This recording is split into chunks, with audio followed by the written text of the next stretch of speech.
Good morning, my name is Teta Tulay from the Philippines. I represent Anino Shadow Play Collective.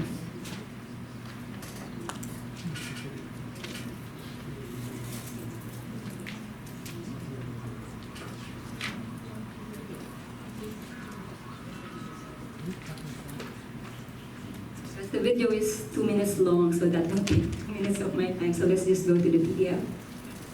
Okay, I would like to put in context what I'm going to talk about today.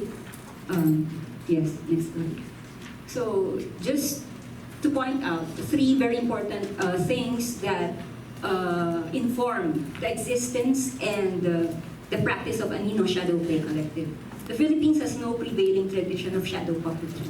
So, it's interesting because we're in Southeast Asia, and all our neighboring countries have tradition in shadow puppetry, but we do not have any. And we scholars in the Philippines believe that this is due to the Spanish colonization, which lasted for 300 years. So they wiped out that part of any indigenous puppetry form in the Philippines.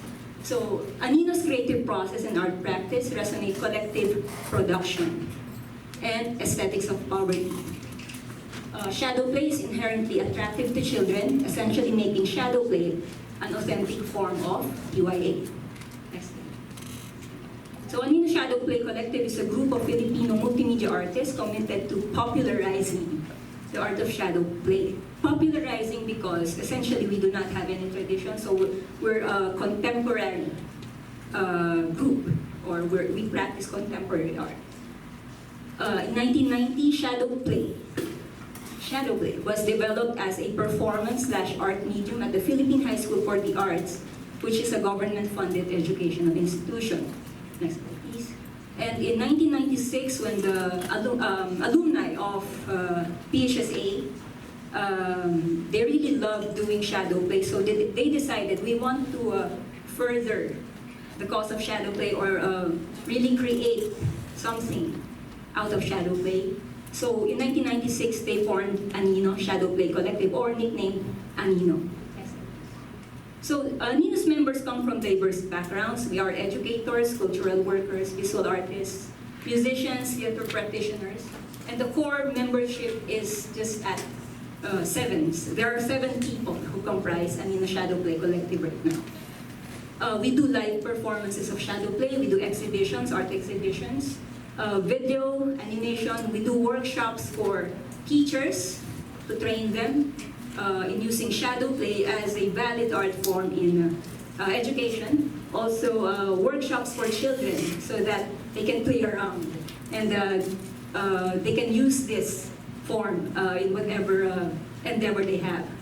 Also, we do mentorship, but mostly individual mentorship by individual members. So the themes of Anino are very diverse.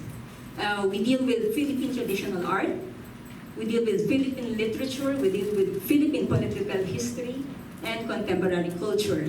But we borrow the forms from our neighboring countries, since we do not have any tradition. But that is also one of the interesting things about Anino, because we also develop our own art style. So we also have Filipiniana, universal pop imagery, international experimental art, and Filipino identity. We always make sure that we have these in our productions. Next slide, please. Technology is very important to us, but this means that the aesthetics of poverty.